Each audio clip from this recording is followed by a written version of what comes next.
Hi, this is Stefan Gonick, Soulmate Attraction Mentor and founder of the Soulmate Attraction Academy from singletosoulmate.me. Welcome to Love Talk Q&A, the place to be to get your questions answered about finding and keeping the love of your life. Now, in this episode of Love Talk Q&A, I'm going to answer the following question. How can I attract meaningful, long-lasting relationships?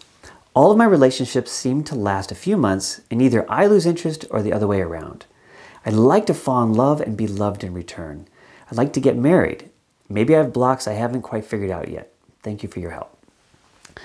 So what's going on here that you have this pattern of just having relationships that just last for 1 or 2 months, and then either you lose interest or the other person loses interest. Well, there can be a couple different main reasons why this can happen as an ongoing pattern. So if you think about my free mini course, The 3 Secrets to Attracting Amazing Love, where I talk about 3 key blocks, I'll use that to sort of answer this question. So the 3 key blocks are, number 1, being attracted to the wrong people. Number 2, having fears and limiting beliefs that interfere with being with your ideal partner. And actually, the 3rd block I'm going to just not mention because it's not relevant to answer this question. So the first 2 blocks, though, are key to answering this question. So one reason that you can have this pattern over and over again of having these short 1 or 2 month relationships is when you're attracted to the wrong people, what's going to happen is over and over again, you're going to get involved with somebody that is the wrong person. They're going to have some kind of particular negative trait that you keep getting attracted to over and over again that is an unhappy trait, and that's going to make you, in your case, not want to be with that person anymore. Right? So you get together with them and it's like, oh, I'm in the same place again. And so I lose interest and I get out. Now, some people get attracted to the wrong people and they stay in for years, right? That can also happen. But, for some people, they get attracted to the wrong people, but they've sort of progressed enough that they don't get stuck there. They don't get, hooked so strongly that they can never get back out. So they tend to have this repeating thing, though, where they get involved with the person with a certain negative trait. They're in for a couple months, and then they go, okay, I hate this, I don't like it, I'm out. Okay, so that's one possible explanation as to why you're having this experience over and over again. Now, the second block is another alternative explanation. Since I don't know, you, the person who gave me this question, so I don't know which of the 2 blocks might apply to you personally. So I'm trying to answer this for everybody. So in the second block of having fears and limiting beliefs that prevent us from being with our ideal partner, what will happen in that case lots of times is that we'll actually be afraid to be with our ideal partner. We'll be too afraid to go there. So instead, we will date people that seem nice, physically attractive. We find them physically attractive, and they seem nice, and friends might even say, oh, that seems like a good person, but it's not really who you're looking for. So, like I say, you're too afraid to be with the kind of person you really want to be with, so you're with somebody you're not really that into.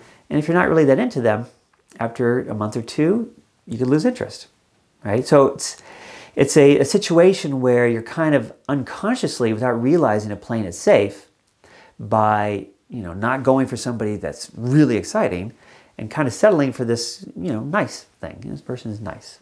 But nice doesn't really cut it for the long term.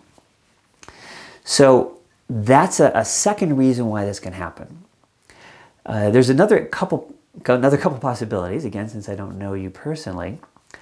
If you feel unworthy, so first of it, I talked about the fear of being with your ideal partner. Okay, this is part of the second block. Also part of the second block are limiting beliefs. And one of the limiting beliefs we can have is not feeling worthy of a great partner. And that can cause us to, again, avoid somebody who's really great. It's like, well, I'm not worthy of that person, so I can't even go there. That used to be the case for me, where I felt like anybody that I was super interested in couldn't possibly be interested in me. And I would actually avoid women that I was super interested in because I couldn't even imagine that working, right? So if you have that kind of thing, that can also cause you to pick nice but not exciting people.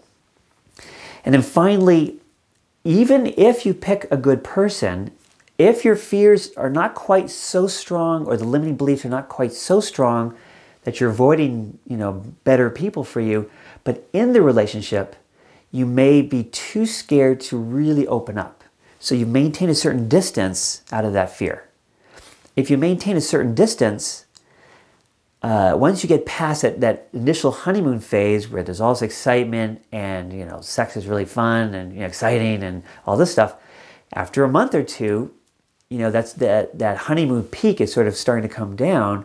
And if you're not comfortable opening your heart in a big way, then your connection is not continuing to develop, right? If you're just spending time with somebody and having, you know, exciting early relationship sex, then once that excitement sort of peaks and drops down to a more normal level, nothing else has happened. So, you know, relationships thrive as they emotionally continue to develop on an upward trend. And when I say upward, I mean there's a sense of continuing development of opening and getting to know each other at a deeper and deeper level. You know, when you think about a really good friend, how that friendship developed, there's a sense of continuing revealing and sharing and being open with each other. Romantic relationships need that even more. You know, with friends, it can happen more gradually. Romantic relationships, there has to be this continual progression of increasing closeness. If you start coasting, it'll drop off, okay? So that can also cause that experience of being with somebody for 1, 2, 3 months and then starting to lose interest. Either you'll lose interest or the other person will lose interest because you're not really being very open. And it's just like, well, there's nothing to connect with. You know, the sex was great, but now I really want to connect with you more. You know, I want to get to know you and you know, share myself and have you share yourself. But if you're not open to doing that, then there's nothing for me to connect with and I'm going to lose interest. So these are all the kinds of things that can cause you to have this repeating experience of 1, 2, maybe 3 month long relationships where one or the other person loses interest. So what do you do about this? Well, it depends on which block is in play here, right? If it's the block of being attracted to the wrong people, then you need to address that one. If you're too afraid to be with your ideal partner, you have to address that. If you have limiting beliefs of feeling unworthy, and there's a range of other limiting beliefs that can interfere, you have to address those. Now, how do you address all those? Well, it's a little much to try and go into in this video, especially since I have that all fully developed in my free mini course, The 3 Secrets to Attracting Amazing Love. So if you haven't already read that, I would recommend that you use the link below this video to sign up for that, where I go into much more detail about all 3 blocks and, most importantly, what you can do about them so that you can clear them out of the way and be open and available to attracting into your life somebody incredible and amazing and actually able to be there and be open and have the relationship develop, you know, in this wonderful way and have the love you want. So I hope this was helpful, and I'll catch you on the next episode of Love Talk Q&A. Did you like this video? If so, click on the like button below, subscribe to this channel, and spread the love to your friends. And if you have questions about your love life, please submit them in the comments below, and your question just might appear in an upcoming episode of Love Talk Q&A. Also, if you would like to understand the 3 key blocks to finding love and how to attract your soulmate now, sign up for the free Finding the Love You Want mini course. Well, thank you for hanging out with me, and remember, no matter how long you've been trying, you really can have the life and love you long for. This is Stefan Gonick, International Love Coach from FindingTheLoveYouWant.com. Thank you so much for watching, and I'll catch you next time on Love Talk Q&A.